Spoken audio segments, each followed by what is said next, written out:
I never thought I'd be the kind of person telling a story like this. My name is Alex, I'm 32, and 3 weeks ago, I inherited my grandmother's old Victorian-style house in the hills outside Kathmandu. Everyone told me it was a blessing, big rooms, quiet neighborhood, plenty of space. What they didn't tell me was that the house had secrets, and I found one that changed everything. It happened on a Thursday night. I was upstairs moving boxes from the attic down to the guest room. The hallway light kept flickering, so I set the box down and reached up to tighten the bulb. My shoulder pressed against the wall and I heard something strange, a hollow sound, like there was empty space behind the wallpaper. I knocked again, definitely hollow. My heart picked up a little. I ran my fingers along the faded floral wallpaper and found a tiny seam I'd never noticed in all the years I visited this house as a kid. I pushed, but nothing happened. Then I remembered Grandma's old wooden walking cane leaning in the corner. I grabbed it and started tapping along the wall. Tap, tap, thud. A section of the wall clicked. I froze. Slowly, I pushed harder and the panel swung inward with a low, dusty groan. Behind it was a narrow staircase leading down into total darkness. Dust floated in the beam of my phone flashlight. The air that came out was cold and damp, like it had been sealed for decades. I should have stopped right there. I should have called my friend Rohan or even the police. But curiosity has always been my weakness. I took a deep breath and stepped inside. The wooden stairs creaked under my weight as I went down.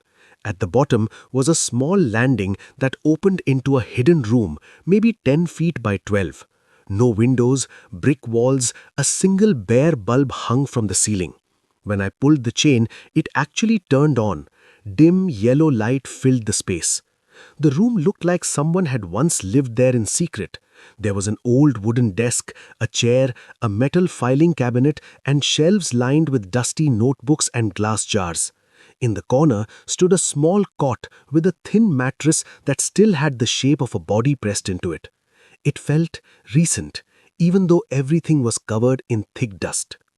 On the desk lay a single leather-bound journal. I picked it up. The cover said 1967 in faded gold letters. Inside the front page, in my grandmother's elegant handwriting, it read, "Property of Meera Sharma." My grandmother was only 23 in 1967.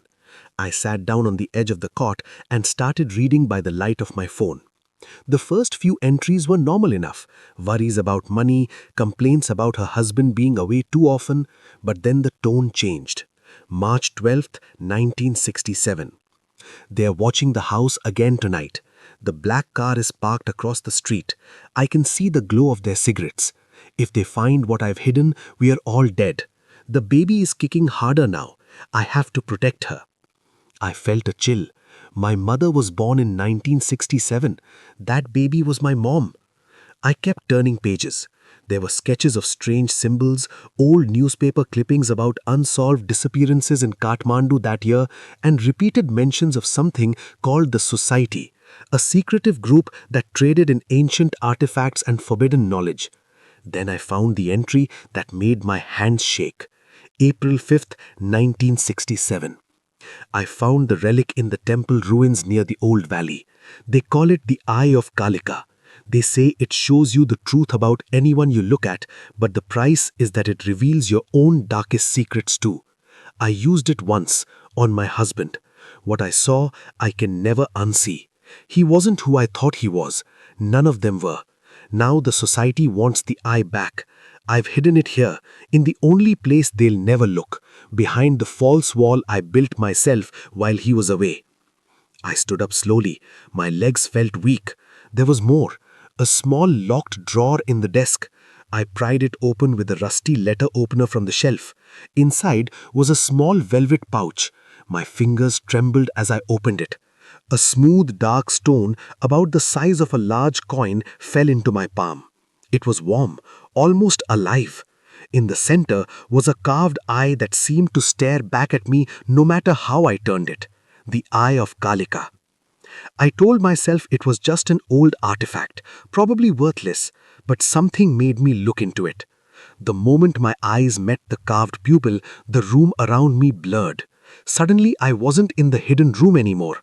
I was seeing flashes, my grandmother as a young woman running through narrow alleys at night clutching this stone. I saw my grandfather, but his face kept shifting like it wasn't entirely human. I saw men in dark suits dragging people into cars. And then I saw myself, older, standing in this same house, but the walls were bleeding and the floor was covered in symbols. The vision ended as quickly as it started. I dropped the stone onto the desk, breathing hard. My heart was racing so fast I thought I might pass out. That night I couldn't sleep. I kept the hidden panel closed, but I knew it was there. The next morning, I did some digging online and in old family papers. Turns out my grandfather had been a member of a shadowy organization in the 1960s that collected rare relics. There were rumors they performed rituals with them. Grandma had apparently stolen the most powerful one and hidden it from them, and from him. 2 days later, strange things started happening in the house. Doors I had locked were found open. I heard footsteps in the hallway at 3 a.m., even though I was alone. One night, I woke up to find the hidden panel already open, the staircase light on. I went down again. The journal was open to a new page, a page that had been blank before. In fresh ink, in my grandmother's handwriting, it said, "They're coming for it. You have to finish what I started. The eye doesn't just show truth. It can also hide you if you know how to use it. But be careful, Alex. Once you see the truth about your own blood, you can never go back to who you were." I stared at my name written there. She had known I would find this room. Somehow, she had known. Last night, I used the eye again. This time, I asked it a question out loud. Who am I really? The vision came stronger. I saw my entire family line, not just my grandmother and grandfather, but generations before. There were secrets buried so deep that some of my relatives had killed to protect them. I saw that the society still exists today, and they've been watching this house for decades, waiting for the eye to surface again. But the worst part? I saw myself in the vision, standing over someone's body in this very hidden room, the stone glowing red in my hand. I don't know if that was a warning or a prophecy. Right now, I'm sitting in the living room with the eye wrapped in cloth on the table in front of me. The house is quiet, but I can feel it watching. I keep hearing soft scratching sounds behind the walls, like someone is trying to get in or get out. I haven't decided yet what I'm going to do. Part of me wants to destroy the stone and seal the room forever. Another part, the part that sounds too much like my grandmother, wants to keep it, to finally see the full truth. If you're listening to this, and one day you inherit an old family house, do yourself a favor. Check the walls. Listen for hollow sounds. Because some houses don't just hold memories. Some houses hold people. And some people never really left.